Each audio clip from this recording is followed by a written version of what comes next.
मी भीमराव खडाळे पाटील. आपण बघताय BKP 24 मराठी. आज नवीन दिवस, नवीन विषय, नवीन दिवसाची नवीन अशी चर्चा. आज चर्चा घेऊन आलोय म्हणजे बघा अजित पवार यांच्या विमान अपघाताला जवळपास 3 महिने पूर्ण होत आलेले आहेत आता, आणि अद्याप त्या प्रकरणाचं काहीही नाही, चौकशी नाही, किंवा जे सांगितलं जातंय की चौकशा सुरू आहे त्या, परंतु त्याचं काहीही समोर आलेलं नाही की अपघात कशामुळे झाला, काय झालं, काहीच नाही बाहेर आलेलं. तर आता असा संशय निर्माण झालेला आहे की अजित पवार यांचं विमान अपघातच झाला का अजित पवारांची हत्या करण्यात आली. आता काहीच असंही बोललं जातं. अमोल मिटकरी यांनी काल पत्रकार परिषद घेतली आणि त्याच्यामध्ये सांगितलं की बाबा 6वा जो पायलट होता सुमित कपूर, तो जिवंत आहे. जो सुमित कपूर ज्यानं विमान पाडलं गेलं असं बोललं जातंय. आता त्या विमानामध्ये 5 माणसं का 6 माणसं हा मोठा संभ्रम निर्माण झालेला आहे, आणि तो संभ्रम निघता नाही. सरकारनं हा संभ्रम काढणं गरजेचं आहे. लोकांच्या मनातल्या शंका दूर करणं हे सरकारची जबाबदारी आहे, परंतु सरकार तसं करताना आपल्याला दिसत नाही. तर अमोल मिटकरी काल काय म्हटले, आता पार्थ पवारांनी सुद्धा संशय व्यक्त केलेला आहे. तर याच विषयाची आज चर्चा घेऊन आलोय आपण. तर चला, सर्वप्रथम आपण जर चॅनल सबस्क्राईब केला नसेल तर चॅनल सबस्क्राईब करावा ही सर्वांना विनंती, आणि चला चर्चेला सुरुवात करूया. महाराष्ट्र राज्याचे उपमुख्यमंत्री आणि राष्ट्रवादी काँग्रेस अजित पवार गटाचे राष्ट्रीय अध्यक्ष अजित पवार यांचा 28 तारखेला विमान अपघातामध्ये मृत्यू झाला. परंतु याचं जे संशयाचं जे दाट धुकं जे आहे, हे संशयाचं दाट धुकं मात्र काही बाहेर पडताना आपल्याला दिसत नाही. त्याची कारण सुद्धा तशीच आहेत. जे सांगितलं जात होतं की अजित पवार यांचा विमानाचा अपघात झाला आणि त्या दिवशी DGCI जी आहे त्यांनी असं सांगितलं होतं, DGCIनं, की या विमानामध्ये 6 प्रवासी होते असं सांगण्यात आलेलं होतं. परंतु 5च प्रवाशांचे मृत्यूदेह मिळून आलेले आहेत. मग 6वा प्रवासी कोण? त्यानंतर मात्र दुसऱ्या दिवशी DGCIनं सांगितलं की ह्याच्यामध्ये 5 प्रवासी होते. आता हा संशय एवढा मोठा बळवलेला आहे की 27 तारखेला अजित पवार यांनी संध्याकाळी 7 वाजता विमान बुक केलं असं सांगितलं गेलेलं आहे. विमान बुक केल्यानंतर त्यांना विमानाचा जो नंबर येतो चार्टर्ड प्लॅनचा, हा वेगळा नंबर आला. त्याला जे पायलट असणार आहेत ह्या पायलटांची नावं वेगळी आली, त्यांचे फोन नंबर वेगळे आले. मात्र 28 तारखेला जेव्हा अजित पवार त्या विमानामध्ये बसले तेव्हा मात्र ते विमानच वेगळं होतं. विमानाचे जे पायलट आहेत हे सुद्धा बदलले गेले, हे सुद्धा वेगळे होते. म्हणजे आता हा संशय मोठा निर्माण झालेला आहे. त्यातच बघा काल अमोल मिटकरी यांचा जो दावा आहे तो सुद्धा आपण ऐकला पाहिजे की अमोल मिटकरी यांनी सांगितलेलं बघा. हा सुरुवातीला प्रवास करताना बारामती ते मुंबई ते बारामती, आणि नंतर ती 5च लोक त्या ठिकाणी राहिली. किती नाकारलं तरी त्या इंधनाचा साठा होता. जर नसेल तर तो महाराष्ट्राच्या बघा अमोल मिटकरी जे कळलं पाहिजे की खरं काय म्हणतायत. ट्रॅफिक मध्ये साहिल मदन कसा अडकला, त्याच्यानंतर सुमित कपूर सध्या कुठे आहे. मला सुमित कपूर जिवंत असल्याची शंका येते. ते काय येते, DGCAच्या अहवालामध्ये 6 लोक होते सुरुवातीला प्रवास करताना बारामती ते मुंबई ते बारामती, आणि नंतर ती 5च लोक त्या ठिकाणी राहिली. मग त्यातलं सुमित कपूर अब्सेंट होता असं जर असेल तर मग कोण चालवत होतं? शांभवी पाठक चालवत होती का? बघा साधा प्रश्न आहे, याला काही मी बाहेरचे सोर्सेस वापरलेले नाहीत. आणि DGCAने जर सांगितलं की माणसं बसली, चुकून आमचा आकडा 6चा आहे, तर मग सरकारने विमानाच्या कलिना गेट नंबर 8 वरून VSRच्या व्हाईट फ्लाईट मध्ये बसताना पर्यंतचा CCTV फुटेज द्यावा. जर 5 माणसं बसली तर ती 5 माणसं दिसतील दादांसोबत, आणि जर 6 माणसं बसली असतील तर ती पण दिसतील. मग ते फुटेज काय येत नाही?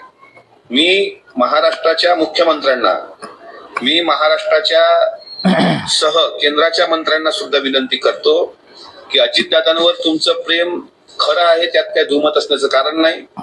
जितकं नुकसान आमचं झालंय तितकं तुमचंही झालंय, कारण बघा हा व्हिडिओ गंभीर आहे. मजबूत पिलर होते, पण त्या मित्राच्या ऋणातून मुक्त होण्याकरता महाराष्ट्राला ब्लॅक बॉक्सच्या डेट्यातला संभाषण हे वाटल्यास आणखी वेळ घ्या. तर 3 महिने तर घेतलीच आहेत आपण, आणखी वेळ घ्या, आणखी वेळ घ्या, पण दादा विमानात बसल्याचा सीसीटीव्ही मात्र तुम्ही देऊ शकता. ते तुम्ही का दिला नाही? म्हणजे काय असतं की डीजीसी खोटं बोलते, टीव्ही खोटं दाखवते, हा महाराष्ट्राच्या मनातला हा सावळा गोंधळ म्हणजे हा किती गंभीर प्रश्न निर्माण झालाय हे आपण बघू शकता मित्रांनो. आणखी एक गोष्ट, आमच्या अकोल्याचे पण तापडिया नगरचे सहकारी धन्यवाद म्हणतात आणि एक कमेंट अशी पण आहे की तुम्ही एकटे लढलात. हे बघा, हे माझ्या एकट्या लढण्याचा किंवा मी एकटा फार याचा मला सांगायचं नाही. माझं म्हणणं असं आहे की सर्वांनी हा लढा लढायचा आहे. आता हा लढा काही राष्ट्रवादी काँग्रेस पक्षापुरता मर्यादित नाही आहे. हा लढा महाराष्ट्राच्या अस्मितेचा लढा आहे. ते आपण पाहिलं मित्रांनो की कशा पद्धतीनं अमोल मिटकरी बोलतायत आणि ह्याच्यामध्ये सत्यता देखील तेवढीच आहे. म्हणजे दुसऱ्या तिसऱ्याच दिवशी सुनेत्रा पवार यांनी शपथ घेणं उपमुख्यमंत्री पदाची, विमानाचा पायलट बदलणे, विमानाचा मेंटेनन्स करणारी जी कंपनी होती ती प्रफुल्ल पटेल यांची आहे. म्हणजे विविध प्रश्न निर्माण झालेले आहेत. आता त्याच्या अगोदर एकानं सांगितलं होतं की बाबा आता जो ब्लॅक बॉक्स आहे हा सुद्धा जळाला म्हणून सांगेल कंपनी, आणि तसंच काहीच झालं की ब्लॅक बॉक्स जळून गेला असं सांगितलं गेलं. म्हणजे ह्याच्यामध्ये किती तर्क वितर्क आहेत. ब्लॅक बॉक्स जळाला, कुठं काय झालं, म्हणजे हे डेंजर अवस्थेमध्ये सगळं आहे मित्रांनो. तर ह्या सगळ्या गोष्टींचा खुलासा होणं गरजेचं आहे आणि हा खुलासा जाणीवपूर्वक महाराष्ट्र राज्याचे मुख्यमंत्री देवेंद्र फडणवीस हे होऊ देत नाहीत असंही सत्य लोकांना वाटायला लागलेलं आहे. मग अशाच कारणामुळे बघा, आज सरकार भारतीय जनता पक्षाचं आहे, उद्या जर सरकार बदललं, म्हणजे आज नाही उद्या बदलेल, 2029ला सरकार बदलेल किंवा 34ला बदलेल, पण त्यावेळेस मात्र देवेंद्र फडणवीस हे जेलमध्ये असतील हेही तितकंच खरं आहे. कारण की हा सगळाचा सगळा संशय हा देवेंद्र फडणवीसांवरती आहे. देवाभाऊ, अमित शहा, प्रफुल्ल पटेल, सुनील तटकरे या मंडळीवरती हा अजित पवारांच्या अपघाताचा संशय आहे आणि हा संशय हा अधिकच गडद, अधिकच दाट धुकं त्यांच्यावरती होत चाललेला आहे. आज जरी भारतीय जनता पक्षाचं सरकार असल्यामुळे ह्याची चौकशी केली जात नाहीये. बघा, रोहित पवार यांनी गुन्हा दाखल करावा म्हणून जंग पछोडलं, मुंबई पोलीस स्टेशन गाठलं, बारामती पोलीस स्टेशन गाठलं. ज्या बारामती पोलीस स्टेशनच्या इट ना इट अजित पवारांनी रचलेली आहे, तयार केलेली आहे, त्याच पोलीस स्टेशनमध्ये अजित पवारांच्या अपघाताचा गुन्हा सुद्धा दाखल करून घेतला जात नाही. म्हणजे याच्यापेक्षा दुर्दैव काय आहे म्हणता येईल मित्रांनो. आणि ज्या वेळेस रोहित पवार यांनी राहुल गांधी यांची भेट घेतली आणि तेव्हा त्यांनी सांगितलं की कर्नाटकमध्ये आपण FIR नोंदवावी. कर्नाटकमध्ये FIR नोंदवला, 0 FIR, आणि तो महाराष्ट्राच्या पोलिसांकडे आला तर तो सुद्धा देवेंद्र फडणवीसांनी एक्सेप्ट केलेला नाही. देवेंद्र फडणवीसांनी सांगितलं हे असं चालणार नाही, 0 FIR जर असं कोणी नोंदवत गेलं तर आम्ही कर्नाटकच्या मुख्यमंत्र्याच्या विरोधात इथं नोंदवू. परंतु म्हणजे बघा, सांगण्याची पद्धत जी आहे देवाभाऊची कशी आहे. आता कर्नाटकच्या मुख्यमंत्र्यांनी काय ह्यांना मारलं बिरलं का इथलं एखाद्या मंत्र्याला, तेव्हा त्याच्या विरोधात 0 FIR.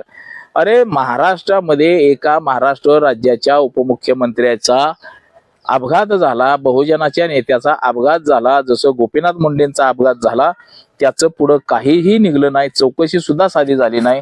असंच काहीसं अजित पवार यांचं सुद्धा झालं, त्याची सुद्धा चौकशी होईना आणि त्याचा गुन्हा कर्नाटक पोलिसांनी नोंदवला बंगळूर, तरी सुद्धा तो गुन्हा इकडे वर्ग केलेला असताना त्याचा तपास होत नसेल, तो गुन्हा जर एक्सेप्ट केला जात नसेल तर मात्र संपूर्ण संशय हा देवेंद्र फडणवीसांवरती जातोय की काय असं बघा. अमोल मिटकरी असतील, कोणी असेल, जे राष्ट्रवादी काँग्रेसचे मेंबर आहेत, राष्ट्रवादी काँग्रेसचे आमदार, कार्यकर्ते, सदस्य, ह्या सर्वांना असंच वाटायला लागलेलं आहे की आता मात्र भारतीय जनता पक्षानंच हे सगळं कटकारस्थान केलंय असंच लोकांना वाटायला लागलेलं आहे मित्रांनो.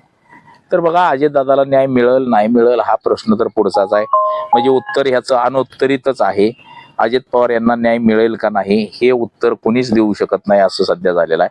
परंतु येणाऱ्या काही दिवसामध्ये मात्र देवाभाऊची अडचण ही वाढणार आहे.